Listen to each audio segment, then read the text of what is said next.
Hello guys, welcome to Birendra finance. दोस्तों, आज के डेट में एक एवरेज इंडियन व्यक्ति का एनुअल इनकम है 4 लाख रुपए, और यदि वो इंसान 5,50,000 सालों तक सरवाइव कर सकता है तब जाके वो इलॉन मस्क जितनी वेल्थ कमा पाएगा, जबकि इतना वेल्थ इलॉन मस्क ने ओनली 52 ईयर्स की उम्र में ही कमा लिया है। लेकिन दोस्तों, ये भी सच है कि हर कोई इन चंद अमीरों जितना पैसा तो नहीं कमा सकता, और इसी रियलिटी के साथ हमें आगे भी बढ़ना होगा। बट यदि बात की जाए 1-2 करोड़ रुपयों की, तो कम से कम ये तो कमाना आसान होगा। तो इसे भी थोड़ा कैलकुलेट करके देख लेते हैं। तो यदि आप एक एवरेज इंजीनियर हो जो कि साल के 6 लाख रुपए कमा लेता है, तो इसे 16 ईयर्स लग जाएंगे 1 करोड़ रुपए कमाने में, जबकि इसमें आपके रेंट, फूड, ट्रैवल एंड बाकी के अदर एक्सपेंसेस को तो अभी इंक्लूड ही नहीं किया है। सो यदि इन सभी खर्चों के बाद अपनी इनकम का 10% सेव करोगे तो आपको 167 ईयर्स लग जाएंगे 1 करोड़ जमा करने में। और यदि हम इसे किसी अदर प्रोफेशन वालों के साथ अप्लाई करें तो एक गवर्नमेंट टीचर को 200 साल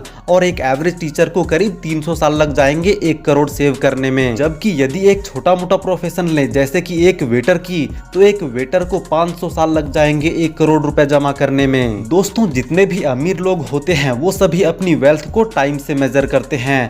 यदि आपकी अचानक से जॉब चली जाती है तो कितने महीने या कितने साल तक आप अपने सेविंग्स पर सरवाइव कर सकते हो, ये होती है ट्रू वेल्थ की डेफिनेशन। रॉबर्ट कियोसाकी द्वारा लिखी गई वर्ल्ड की one of the best seller book rich dad poor dad हमें फाइनेंशियल इंटेलिजेंस देती है, जो कि हमने स्कूल और कॉलेजेस में सीखा ही नहीं। ये बुक हमें एक ऐसा रास्ता दिखाती है जो शायद हमें बचपन में ही सिखाना चाहिए था। पैसों के ऐसे सीक्रेट्स जो सुपर रिच लोग अपने बच्चों को देते हैं, लेकिन जो लोग पहले से अमीर नहीं हैं उनके लिए यह किताब किसी वरदान से कम नहीं। सो गाइज, यदि आप अपने औकात से ज्यादा अचीव करना चाहते हो तो प्लीज वीडियो को पूरा देखना। इस वीडियो में आपको पैसों को लेकर कुछ ऐसे लेसन्स मिलने वाले हैं जिनसे आपकी लाइफ बदल सकती है। तो lesson number 1, rich never work for money. इस बुक में रॉबर्ट कियोसाकी कहते हैं कि रिच पीपल सिर्फ पैसों के लिए कभी काम नहीं करते। अब गाइज, आपको ये सुनने में थोड़ा अजीब सा लग सकता है, क्योंकि हमें हमारे पेरेंट्स ने, स्कूल टीचर्स ने जिंदगी भर एक ही चीज तो सिखाते रहे कि पढ़ाई अच्छे से करो, अच्छे मार्क्स नहीं आएंगे तो अच्छी जॉब नहीं मिलेगी, तो फिर पैसे कैसे कमाओगे, और यदि पैसे नहीं कमाओगे तो लाइफ बर्बाद हो जाएगी। यही बात बचपन से सुनते सुनते हमारा बचपना गुजर गया कि बड़े होकर बस नौकरी करनी है और लाइफ टाइम सिर्फ पैसों के लिए ही तो काम करना है। तो फिर रॉबर्ट कियोसाकी ऐसा क्यों बोल रहे हैं कि अमीर लोग पैसों के लिए काम नहीं करते?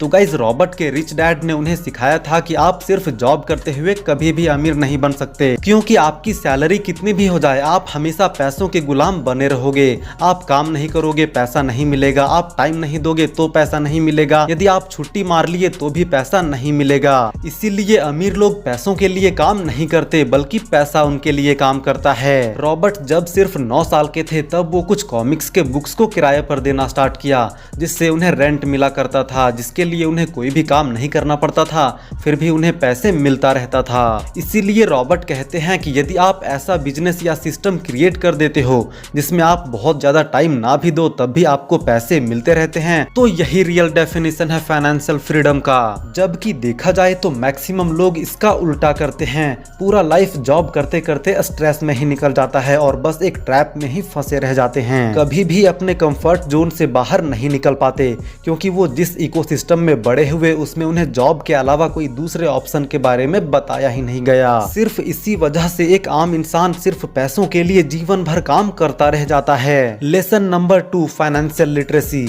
तो गाइज, यदि आप ये सोचते हो कि स्कूल का एजुकेशन सिस्टम आपको अमीर बना सकता है तो आप गलत सोच रहे हो। स्कूल का एजुकेशन बहुत इंपॉर्टेंट है, इसमें कोई डाउट नहीं, लेकिन स्कूल का इकोसिस्टम और इसका प्राइमरी गोल बस आपको एक अच्छा एम्प्लॉय बनाने के लिए है। स्कूलों में फाइनेंशियल लिटरेसी, जैसे कि कैसे हमें अपने फाइनेंस को मैनेज करना है, अमीर बनने का सही रास्ता क्या है, इन सभी फाइनेंशियल एजुकेशन के बारे में स्कूल हमें कभी नहीं सिखाता। रॉबर्ट के रिच डैड हमेशा उनसे कहते थे, it's not how much money you make, it's how much money you keep. यानी कि इस बात से फर्क नहीं पड़ता कि आप कितना पैसा पैसा कमाते हो। फर्क इससे पड़ता है कि आप अपनी इनकम का कितना पैसा सेव करते हो और उसे सही जगह पर इन्वेस्ट करते हो। क्योंकि शायद आपने भी कुछ ऐसे लोगों को देखा होगा जो कि एक टाइम पर बहुत अमीर थे, लेकिन फाइनेंशियल अवेयरनेस ना होने की वजह से अपना सब कुछ लुटाकर पूरी तरह से बर्बाद हो चुके हैं।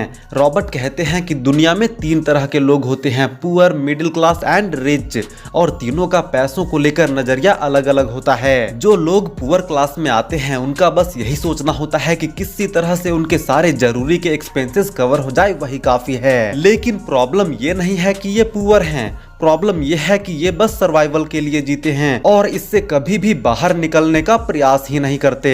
उसके बाद दूसरी कैटेगरी में आते हैं मिडिल क्लास वाले, जिसमें डिसेंट सी इनकम या फिर ठीक ठाक सी इनकम वाले लोग भी आते हैं। पर इन लोगों की इनकम का मोस्ट ऑफ द पार्ट घर के रेंट, कार्स और EMIs को पे करने में ही चली जाती है। ये लोग बस शो ऑफ करने के लिए क्रेडिट कार्ड से फालतू की शॉपिंग करते रहते हैं और थोड़ा बहुत जो पैसा सेव होता भी है तो उसे ये लोग FDs में जमा करते हैं, जहाँ से आइडियल रिटर्न कभी नहीं मिलता। मिडिल क्लास की कैटेगरी में आने वालों में से बहुत सारे लोग तरह तरह के लोन्स के ट्रैप में फंसे होते हैं, जिसका सबसे बड़ा रीजन फाइनेंशियल एजुकेशन का ना होना होता है।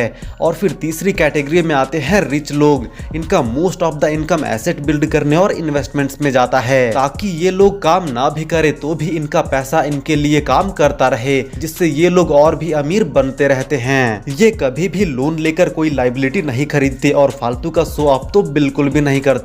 इस कैटेगरी में आने वालों के पास फाइनेंशियल नॉलेज की बहुत अच्छी समझ होती है। ये लोग हमेशा उन्हीं एक्टिविटीज में ध्यान देते हैं जो इनके जेब में पैसे डाले, ना कि जेब से पैसे निकाले। Lesson number 3, overcoming fear. Robert Kiyosaki कहते हैं कि आज तक मैंने ऐसा किसी भी इंसान से नहीं मिला जिसे पैसे खोना पसंद हो, और ना ही किसी ऐसे अमीर इंसान से मिला हूँ जिसने अभी तक कोई भी पैसा नहीं खोया हो।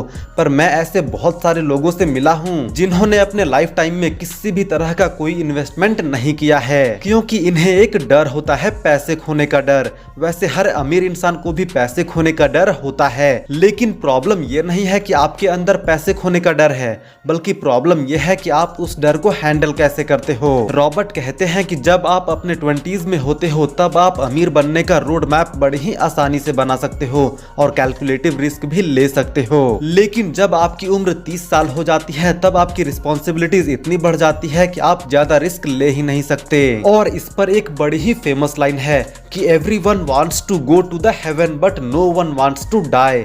सिमिलरली हर किसी को अमीर तो बनना है, पर कोई भी रिस्क लेना या डर का सामना कोई नहीं करना चाहता। Lesson number 4, everything is not risky. Robert कहते हैं कि अक्सर लोग सोचते हैं कि जॉब के अलावे सब कुछ रिस्की है। इन्हें लगता है कि हमें तो बस जॉब करनी है ताकि हम सिक्योर रहें, और इस जॉब सिक्योरिटी के चक्कर में कोई भी एक्शन लेते ही नहीं। रॉबर्ट के रिच डैड कहते हैं कि यदि तुम अमीर बनना चाहते हो तो तुम अभी जो सोचते हो, अभी तुम्हारी जो थिंकिंग है, ठीक उसका अपोजिट सोचना होगा। यदि तुम सिर्फ जॉब सिक्योरिटी के बारे में सोचते रहोगे तो तुम लाइफ टाइम हार्ड वर्क ही करते रहोगे। इससे तुम नहीं, तुम्हारा बॉस अमीर होता जाएगा। और यदि तुम अपना बिजनेस बिल्ड करोगे तो हो सकता है कि स्टार्टिंग में प्रॉब्लम्स का सामना करना पड़े, पर बाद में काम नहीं भी करोगे तब भी पैसा कमाते रहोगे। लेकिन दोस्तों, यदि आप बिजनेस स्टार्ट नहीं कर सकते तो आप पैसों को अच्छे जगह पर इन्वेस्ट भी कर सकते हो। इससे भी आपका पैसा आपके लिए काम करता रहेगा और आप बिना काम किए ही पैसा कमाते रहोगे। सो गाइज, ये थे rich dad poor dad book से 4 बहुत ही इंपॉर्टेंट लेसन्स जिन्हें आप अपने लाइफ में इम्प्लीमेंट करके अपनी लाइफ को चेंज कर सकते हो। बाकी यदि आपको इस वीडियो से थोड़ी सी भी वैल्यू मिली हो तो प्लीज वीडियो को लाइक करो एंड चैनल को सब्सक्राइब करो।